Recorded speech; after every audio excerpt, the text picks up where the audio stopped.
Il s'agit de Seydou Khan, plus connu sur Ablaye Khan, au village artisanal de Guédiawaye. Seydou Khan, bonsoir. Bonsoir, monsieur. Chez Babassi. Babassi. On vous remercie de votre déplacement pour venir ici au village artisanal pour voir nous les artisans qui sont ici et ce qu'on fait dans la ville. Merci. Oui, effectivement, nous sommes dans un village artisanal et nous sommes chez Seydou Khan. Ce qu'on vend, ce qu'on produit, ça vous publicite à travers le monde. Et ce qui a donné l'occasion à Elie de vous découvrir, comme Wolof rek lu faral wax, li ngay jaay moo lay jaay. Qu'en direz-vous de cette place, de cette activité que vous faites dans le domaine de l'artisanat? D'abord, on remercie Dieu de nous avoir laissé sur cette terre et de réaliser des choses à la fois magiciennes, à la fois magnifiques. Et tous les travaux qu'on fait ici, les matières premières viennent du Sénégal d'abord. Donc, nous, on est spécialistes des instruments africains traditionnels. Et par contre, notre base du travail, c'est le calebasse. Et comme tout à l'heure, la dame l'a expliqué, Elia, donc c'est la terre qui est au début de notre travail et qui est au fin de notre travail.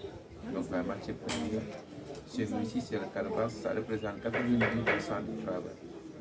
Donc ici, c'est un village artisanal qui réunit beaucoup d'artistes qui sont talentueux, des autodidactes, qui ont eu la don de Dieu avec un peu de formation et qui ont réussi à produire des œuvres qui partent partout dans le monde. Ce n'est pas qu'ici seulement. En Brésil, en Belgique, en France, Espagne, États-Unis et un peu partout dans le monde. Même à Guyane aussi, on a nos œuvres qui parlent. Le génie sénégalais, c'est cette liaison, cette relation intersecte du mystère africain, du talent artistique africain. Quel est le message pour immortaliser ce que vous faites et l'importance de ce que vous faites?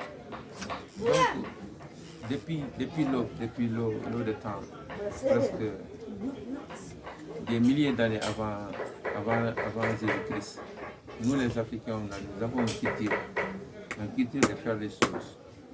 Et partout dans le monde, il y avait d'autres peuples aussi qui avaient leur culture. Et les cultures-là, c'est de génération en génération, ça évolue. Mais la base du travail était là. Et c'est cette base-là qu'on travaille et qu'on améliore cette base-là. Tout à l'heure, Elia te parlait du kamélengoni. Kamélengoni, c'est un instrument africain dont les dozongoni le portaient en Sassaad. C'est des chasseurs maliens qui sont très spirituels. Avec le kamélengoni, ils arrivaient à attirer les animaux vers eux. Ils n'arrivaient pas à attirer les animaux, ils les attrapaient avec le kamélengoni. Parce qu'ils jouaient des sons, ça appelait les animaux à venir écouter, jusqu'à venir repentir devant eux. Ils attrapaient les animaux. Ils ne les blessaient pas. Ils arrivaient à avoir des lions et avoir des hyènes. Ils arrivaient à avoir des tigres avec le kamélengoni.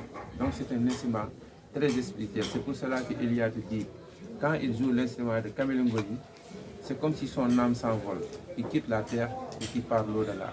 Ça, toi, tu ne peux pas le comprendre si tu ne fréquentes pas cet instrument-là.